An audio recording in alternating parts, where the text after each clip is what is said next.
ஒரே விஷயம் தான், மறைவு ஸ்தானங்கள்ல குரு பார்வைப்படும் பொழுது நல்ல மாற்றங்கள் உண்டு. ஆனா ஸ்தான பலம் சரியில்லை.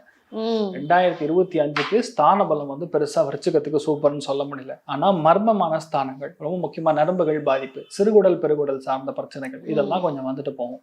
லீகல் காம்ப்ளிகேஷன்ஸ் பார்த்துக்கணும். ஃபேமிலிக்குள்ள ஹஸ்பண்ட் அண்ட் ஒய்ஃப்குள்ள தகராறுகள் எல்லாம் பார்த்துக்கணும் ஒன்று. பட் இன் ரியாலிட்டி அந்த பார்வை பலத்தினால டப்பு ஏறும், சேவிங்ஸ் இன்க்ரீஸ் ஆகும், நல்ல பொழப்பு வந்து சூப்பரா செட் ஆகும். ஃபேமிலி மட்டும் நீங்க கரெக்டா அந்யோன்யமா எடுத்துட்டு போயிட்டீங்கன்னா அருமையா இருக்கும். குழந்தைகளோட ஹெல்த் பார்த்துக்கணும், குழந்தைங்க மேல கொஞ்சம் அக்கறை காட்டணும். குழந்தைகள் தப்பான வழிக்கு போகக்கூடிய சான்சஸ் இருக்கு. மீனிங் என்ன, மொபைல் உட்காந்து பார்த்துட்டே இருப்பாங்க, ரீல்ஸ் தடவிட்டே இருப்பாங்க, படிப்பு போட விட்டுருவாங்க. ஆமா, விளையாட்டு புத்தி ஜாஸ்தியா இருக்கும், அதனால படிக்காம தப்பான இடத்துக்கு போய் மாட்டிக்கிறது. எக்ஸாம்பிளா 2-3 குழந்தைகள் இருப்பாங்க. ஒரு பையன் வேணும்னே ஒரு பொண்ணுகிட்ட பிரச்சனை பண்ணிருப்பான். ஆனா அந்த பையன் பக்கத்துல இருக்கக்கூடிய பையன் மாட்டிப்பான். கூட நின்னு இருக்கிறவனுக்கு யாரோ பண்ண குற்றத்துக்கு போய் இவன் தண்டனை. நான் சின்ன பையன் லெவல்ல சொல்றேன், இது பெரிய லெவல்ல நீங்க அப்படியே பாத்தீங்கன்னா பூதாகரமா தெரியும். ஆமா, விருச்சிகத்துல யாரு பிறந்தாங்களோ தயவு செய்து ஐடி எல்லாம் கரெக்டா கட்டிருங்க. இதான் ஐடி இன்கம் டேக்ஸ் ரைடு வரும் அஷ்டமத்துல. அதே மாதிரி டாக்ஸ் யாரா கட்டுறாங்களோ அவங்க எல்லாம் குழந்தை பிராப்தம் கிடைக்கும்.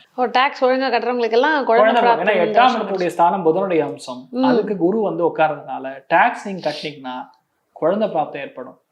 அஷ்டமம்னா போன ஜென்மத்தில் நீங்க வேண்டான்னு சொன்ன குழந்தை இப்ப பிறக்கும், அது அக்ஷயமாக இருக்கும். 8ஆம் இடம்னா மறைவு ஸ்தானம், புதனுடைய அம்சம், பயங்கரமான மூளை, இன்டெலிஜென்ட் ஃபெல்லோவா இருப்பாங்க. அந்த குழந்தை பெருசா வளர்ந்து பாத்தீங்கன்னா இன்கம் டேக்ஸ்லயே கமிஷனா உட்காரும். இந்த மாதிரிலாம் நடக்கும். இந்த மாதிரி பல ஜாதகங்கள் பார்த்திருக்கோம். அதனால அவங்க சொல்ல வரேன்.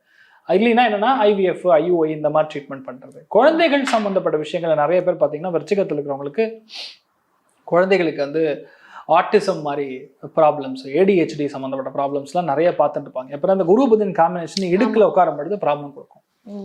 குரு 8ஆம் பாவத்தோட உபநட்சத்திரமாவோ நட்சத்திரமாகவோ, புதன் 8ஆம் பாவத்தோட உபநட்சத்திரமாவோ நட்சத்திரமாக குரு 8 தொடர்னா புதன் என்ற நட்சத்திரம் குரு, இந்த மாதிரி காம்பினேஷன்லாம் இந்த ADHD அப்புறம் ஆட்டிசம் ஸ்பெஷல் ட்ரைனிங் கொடுக்குற மாதிரி குழந்தைகள்லாம் இயல்பா நடக்கும்.